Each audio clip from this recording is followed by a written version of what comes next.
Hey there, this is Natalie, and if you're watching this when it was first uploaded, Happy New Year! In this video, I want to talk about a Mushoku Tensei character who has only been seen briefly in the anime so far, but who is already a very mysterious element in the story. That is Perugius Dola. He is the Armoured Dragon King, who is of the same dragon race as Orsted, and who lives in the Sky Castle Chaos Breaker with his 11 familiars, who are ancient spirits with powerful special abilities that Perugius has summoned to stay by his side. This video will mostly be lore about Perugius that won't spoil the plot of the series after the anime, but there will be a section at the end where I'll talk about some of the things Perugius does later on in Mushoku Tensei, and that will contain some important light novel and web novel spoilers, so I'll let you know when to leave the video if you don't want to know about any future plot lines. Remember that if you like this kind of content, it really helps me out if you subscribe to the channel. I make regular Mushoku Tensei and ReZero videos, as well as more general anime content. Plus, I'm soon going to be adding Overlord to the mix, so look out for that if you're a fan of Overlord too. And with the spoiler warnings and begging you to sub out of the way, let's talk about Perugius Dola. The main interaction we've seen so far in the anime between Perugius and Rudeus was prior to the mass teleportation incident, when a guy in a fox mask confronts Ghislaine, Rudeus and Eris right before the teleportation occurs.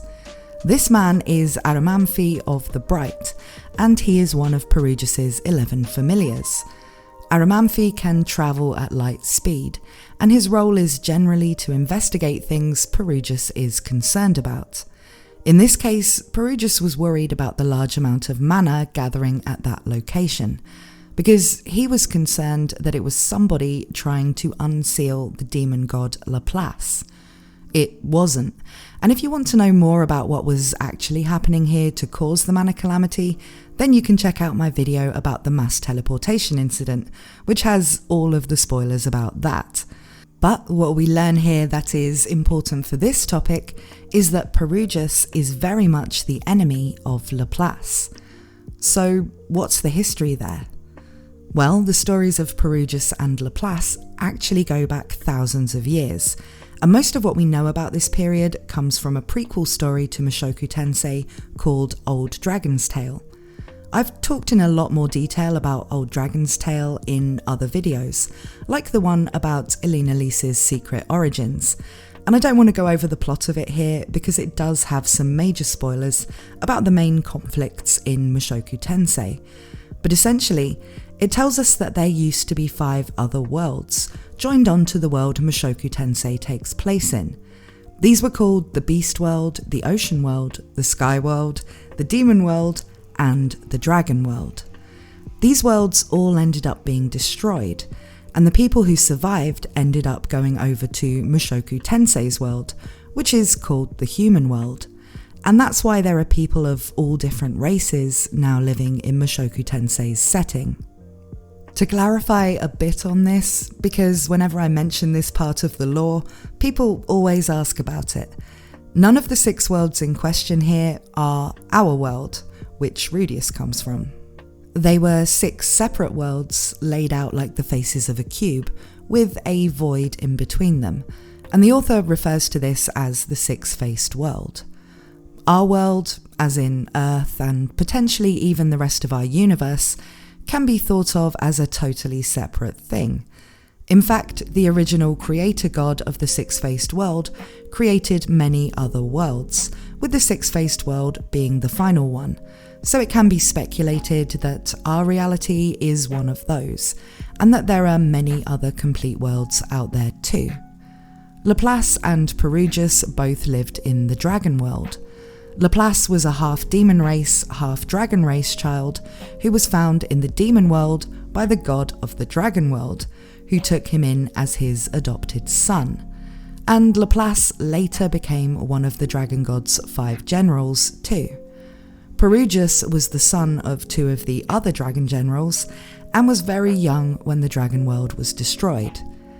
As the Dragon World ended, the dragon god, who was dying, sent his biological son, who was a baby, to the future of the human world to defeat the enemy who had caused all these other worlds to be destroyed. That biological son is Orsted, who is the current dragon god, and who we saw easily defeat Rudeus, Eris and Reincarnation in the anime. The dragon god's adopted son Laplace and Perugius were among the surviving members of the dragon tribe who went straight over to the human world as the dragon world ended. Laplace made it his goal to prepare things so that when Orsted was incarnated into the human world in the future, he would have access to everything he needed to defeat the enemy. Laplace, who is the protagonist of Old Dragon's Tale, lived in seclusion with a tame dragon he'd brought over with him and an elf named Rostalina, who he'd rescued after she was exiled from her village and taken in as a kind of assistant.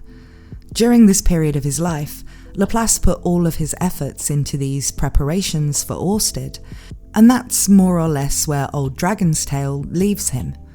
But we know from the history in Mushoku Tensei that later there was a war, and Laplace ended up in combat with another key character from the lore of the series called the Fighting God. During this fight, Laplace became split into two separate entities, with none of his memories of his world being destroyed, or what he was trying to do to help Orsted. These two entities are the Demon God Laplace and the Technique God. Technique God is the one who invented the 7 world powers ranking system, and who is number 1 in the rankings. Technique God was briefly mentioned in the context of the world rankings in the anime, during the Turning Point 2 episode. The Technique God version of Laplace has all of the fighting techniques the original Laplace had been trying to pass down to eventually reach Orsted, but all he remembers is that he needs to develop and pass down techniques capable of killing a god. Demon God Laplace, however, believed he needed to kill humans, and he became, let's say, a massive problem. 500 years before Rudeus arrived in the world, a group of heroes were able to seal Demon God Laplace, but Laplace had means of preparing for his own reincarnation in the future. People would be born with what is called the Laplace factor, which means they often have certain features that are similar to Laplace, like green hair or a very large mana pool. These people are not especially rare, and most of them have nothing to do with the demon god or his desire to kill humans. Sylphie, for instance, has the Laplace factor, which is why she has green hair, despite not being related to the Superd. The Superd, by the way, do not have green hair because of the Laplace factor. They always had green hair, and Laplace passed on a curse he had of all people hating and fearing him, the same curse Orsted has, to the entire Superd race. This was something Rudeus learned about from the man god or Hitagami in the anime, and was knowledge he passed on to Reincarnation. As an interesting aside, while it would seem like the hatred people in Mushoku Tensei's world have for people with green hair is all because of Laplace and then the curse on the Superd, actually in Old Dragon's Tale, people were already suspicious of Laplace's green hair when he first arrives as a child in the dragon world. So it seems like green hair was always a feature people mistrusted, even before Laplace did anything. Still, I digress. One of the people born with the Laplace factor would eventually be Demon God Laplace reincarnated. Perugius, who ended up being one of the heroes who sealed the Demon God version of Laplace, has vowed to kill Laplace when he reincarnates, to honour the memory of his close friends from that period, who were the original North god Kalman I, the king who stopped the kingdom of Azura descending into turmoil after the demon-human war, who was named Kaunis Frian Azura, and the dragon god of that period, who was called Urupen. The title of dragon god, by the way, is held by the strongest member of the dragon race and is now held by Orsted. So that is Perugius's motivation, simply to kill the demon god Laplace, and he is very serious about it. He's reluctant to get involved in anything that won't relate to his goal of killing the reincarnated Laplace, and so he generally stays out of things like politics, despite having huge political sway as a result of his closeness to a well-loved past king of Azura. He basically won't allow himself to die until Laplace is defeated. He is pretty pragmatic about the means of reaching his goal too. He doesn't see the need to wage some kind of honourable battle against Laplace when the time comes, and so he would instantly kill the reincarnated Laplace as a baby if he was able to identify and find him. And so this is why he ordered his familiar Arumanfi to attack anyone who was doing anything sketchy ahead of the mass teleportation incident.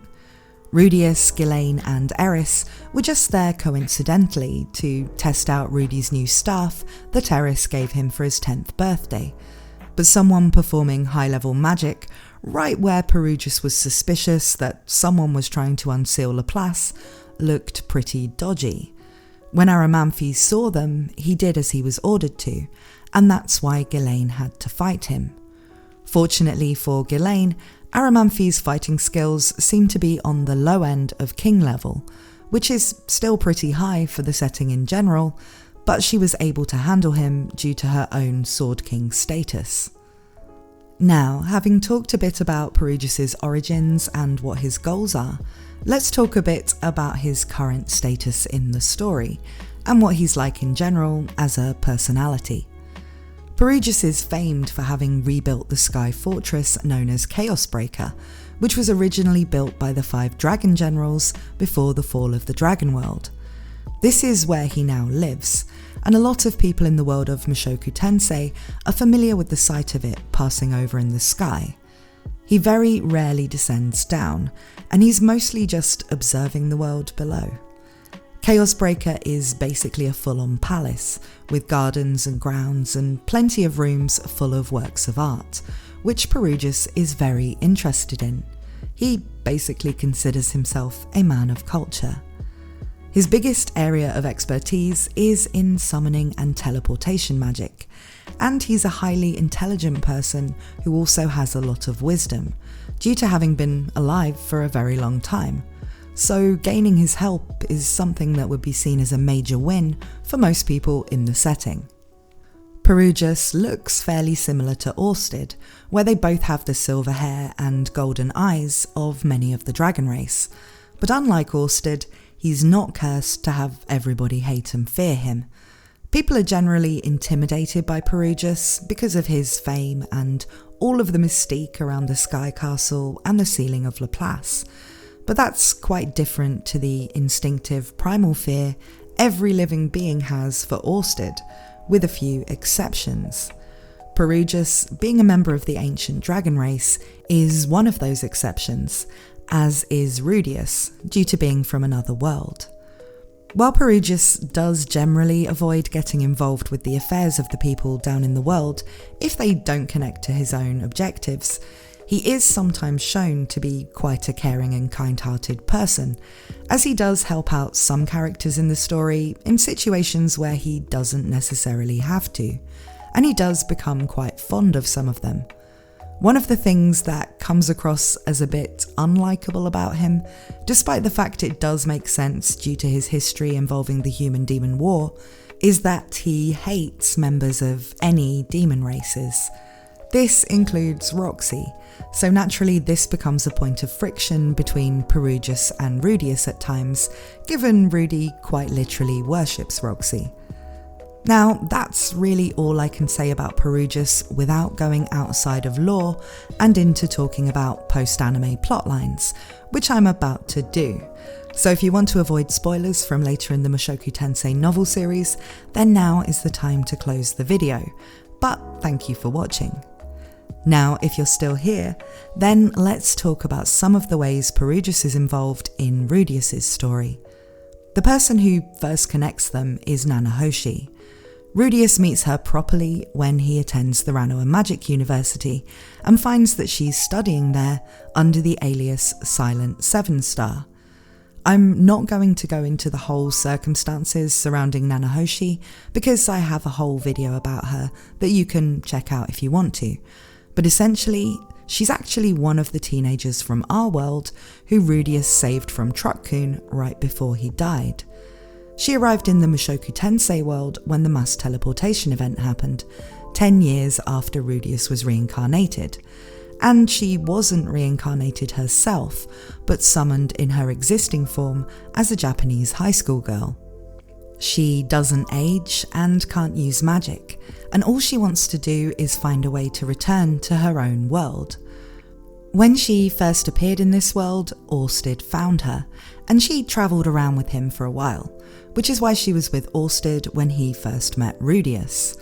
Like Rudy, she's unaffected by Orsted's curse, and became something of a friend to him, even though Nanahoshi isn't especially interested in forming relationships or getting involved in this world at all, where she just wants to go home.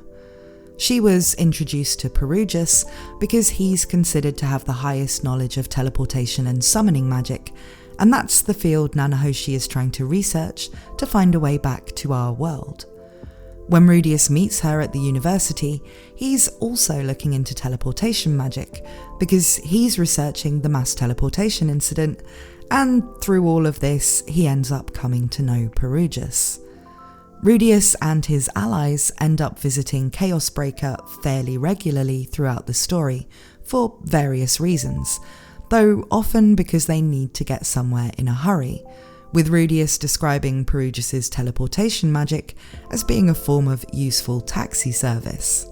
Nanahoshi actually ends up living in Chaos Breaker under the care of Perugius and his familiars, because one of them is able to stop time for her, causing her to only be awake for 1 day a month. This prevents the worsening of a condition she gets just from being in this world, where her body can't process mana, as well as keeping her safe while time passes, because she's realised she can't return to her old world until something she needs to be involved with happens in the future. Now, I'm being very brief about this Nanahoshi stuff because it's all in my Nanahoshi video and it's quite complicated. But the important thing in terms of Perugius is that she becomes a long-term guest in his castle, and Rudeus and his other allies tend to go there quite often to visit her, as well as when they want to speak to Perugius specifically. Throughout all of their visits, Perugius becomes especially fond of Zenoba Chiron, because Zenoba's fascination with dolls and figurines is very compatible with Perugius's cultured love of art. There are really too many events in the whole story that involve Perugius for me to cover all of them here, so I'm just going to talk about a couple of the plot lines where he features most heavily. One is where he's eventually persuaded to back Princess Ariel's attempt to win the throne of Azura. Ariel is the princess Sylphie has been working for ever since the mass teleportation incident, so she already would have had Rudeus and Sylphie on her side, but Orsted is also keen for her to win the throne. Just in case you didn't know, Orsted is repeating the same 200-year loop of history over and over again, which is explained in more detail in my videos about Orsted himself and about how time works in Mushoku Tensei. Because he's seen the results of different members of the Azura family taking the throne in various different loops he's lived through, Orsted knows the best outcome is Ariel becoming queen. Perugius's backing would help a huge amount with this, as he's an important part of the history of the country of Azura, and hasn't backed a ruler since the beloved king Kaunis Frian Azura, who I mentioned earlier as one of Perugius's most respected friends from the Laplace campaign era. Perugius's backing doesn't come easily, as he demands Ariel impresses him with her potential and resolve, but she does eventually manage to earn it, and Perugius becomes an invaluable part of the dramatic battle for the throne, helping Ariel to ultimately become the queen. Another interesting occasion when Perugius features prominently in the story is when Sylphie's second child with Rudeus is born. As mentioned before, Sylphie has the Laplace factor, but actually Rudeus does too, which is why his mana capacity is so big. Rudeus and Sylphie worry that their child may be the reincarnation of Laplace, in which case Perugius, despite being in many ways an ally to them, would kill the baby without question. Their first child together was a girl and had brown hair like Rudeus, but late in her second pregnancy, Sylphie begins having nightmares about having a green-haired baby boy, who she and Rudeus fear would become a target for Perugius. Sylphie's fears seem to be confirmed when not only is the baby actually born male with green hair, but immediately after the birth, Arumanfi appears and tells them to bring the child to see Perugius. This all turns out to just be another misunderstanding, resulting from some Mushoku Tensei characters being really socially awkward.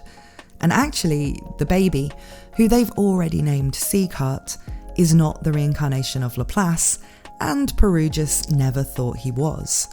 Laplace will not be reincarnated for 50 to 80 years, so probably not even in Rudeus's lifetime. Perugius actually summoned them because he wanted to name the baby.